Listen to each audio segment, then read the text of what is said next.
जों एनडिपिपि गोविंद बसुमतारी सारनि दैदेननायाव जि एनडिपिपिमोन बेखौ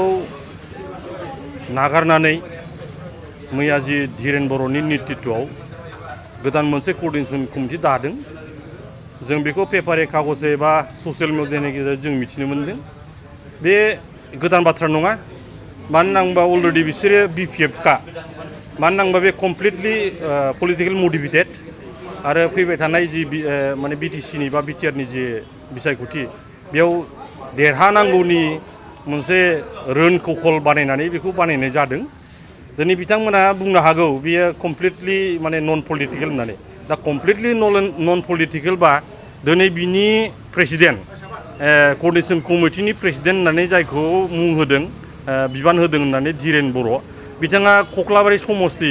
बाक्सानिफ्राय कक्लाबारि समस्तिनिफ्राय सासे बिजाथि हिसाबै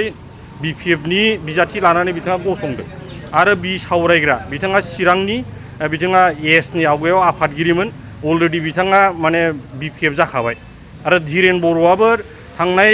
समाव बिथाङा एनडिपिपिनिफ्राय होखारजाखानायनि उनाव बिथाङा बिपिएफआव हाबहैखादों। दा बिथाङा बिपिएफनिफ्रायनो बिसोर सानैबो दा माबाबाय मा होनो माने बिजाथि हिसाबै गसंदों। ओंखायनो बेयाव सोरबाया माने नन पलिटिकल होनना बुंबाबो बेखौ जों गनाया आरो बेखौ गनायनाय नङा। आरो बिथांमोना जि उद्देश्य लानानै माने रिहेबिलिटेसननि खोथा एक्स एनडिपि फोरनि एक्स ग्रेसियानि खोथा बेखौ लानानै बाथ्रा बुंदों। बिनि सोमोन्दै बा बेखौ लानानै थांनाय साननैसो सिगाङावसो जोंनि इउपिपिएल दलनि आफादगिरि मानाव गेदेर माने प्रमद बर' आरो जोंहा माबानिनो इउपिपिएलनिनो दैदेनगिरि आवगायनि एनडिपिनि आफादगिरि गोविंद बसुमतारी सारनि नेतृत्वआव जोंहा फेरेंगा एनडिपिएसनि गाहाय नेहाथारि लोगोसे जोंहा बड'सा पाब्लिक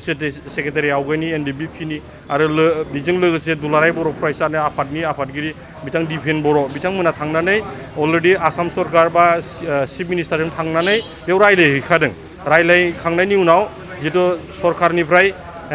बावैनो जेसेबां हायो जितु जि मडेल कड अफ कन्डाक्ट नांनायनि गेजेरावनो जाय दफाफोरखौ मावोब्ला मडेल कड कन्डाक्टआव माने खुनु हेम्पार गोलैनाय नङा बेबायदि दफाखौ मावफुंनो थाखाय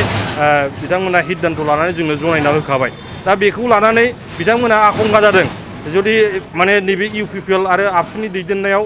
जुदि बे दफाफ्रा मावफुंजायोब्ला बा बेखौ लानानै दिनैहाय बिथांमोना राजनिति भाबै जोंहा जेननो हासिगौ बेखौ नुनानै बिथांमोना जास्ट नैबे राजनितिनि दावहायाव जाहाथे देरहानांगौ बिनि सार्थआवल'सो माबाहैदों बिथाङा गसंहैदों। आरो दा जोंहा एनडिपिनिफ्राय जाय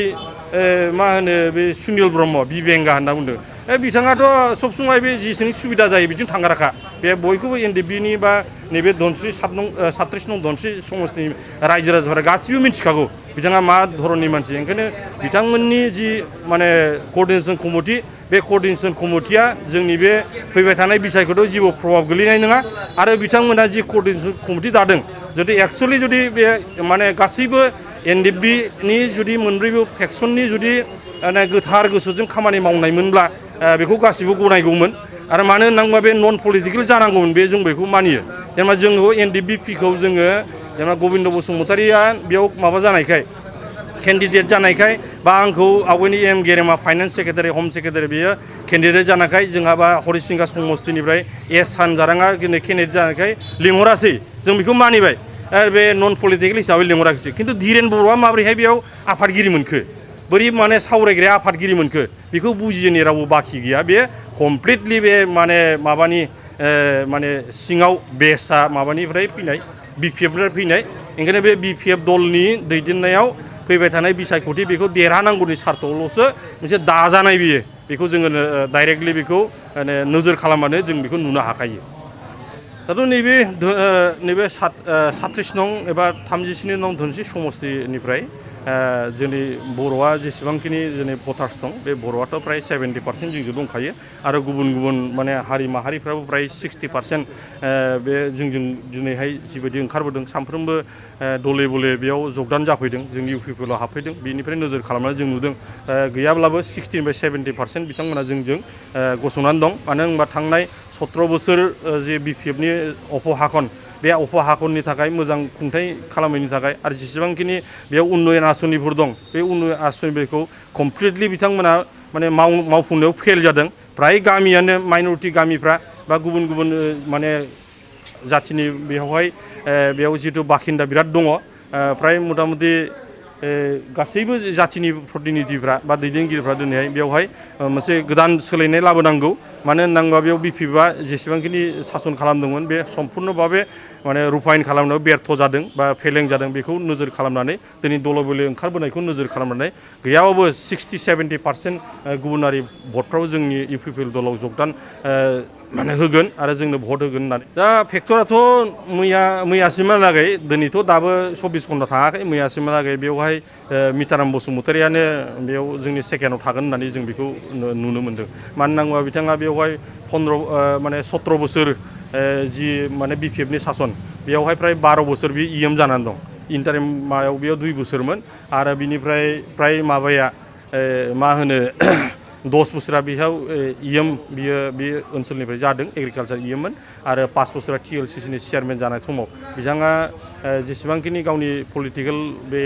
माने बेसाव थानानै जि खामानि मावदों बे खामानि मावनाय हिसाबै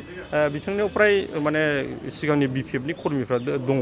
आरो बे हिसाबै माने सेकेन्डआव बिथाङा फैगोन आरो दा खिन्थु बिथाङा आंजों माने समान बिदि खुनु माने